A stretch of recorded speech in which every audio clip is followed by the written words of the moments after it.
দেশে আর ফ্যাসিবাদের উত্থান হবে না। ফ্যাসিবাদের বিরুদ্ধে মানুষকে আর আন্দোলন করতে হবে না, আশা তথ্য সম্প্রচার উপদেষ্টা মাহফুজ আলমের।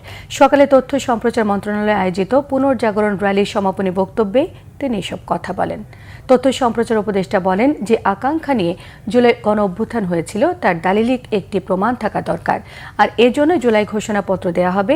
তিনি আরও বলেন, মানুষের আকাঙ্ক্ষা ছিল বাংলাদেশ পরিবর্তিত হবে, এর উপকল্প জুলাই ঘোষণাপত্রে থাকবে।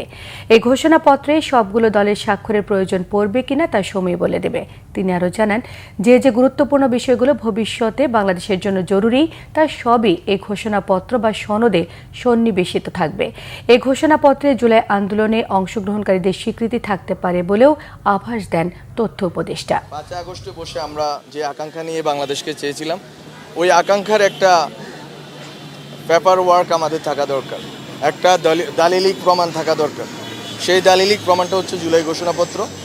এবং জুলাই ঘোষণাপত্রে ওই আমাদের যে আকাঙ্ক্ষাটা ছিল, আমাদের যে তীব্র যে একটা আকাঙ্ক্ষা ছিল যে বাংলাদেশ পরিবর্তিত হবে, সেটার একটা রূপকল্প জুলাই ঘোষণাপত্রে থাকবে। এবং এই ঘোষণাপত্র আসলে সবগুলো দলের সিগনেচারের প্রয়োজন হবে কিনা আমরা জানি না এখনও।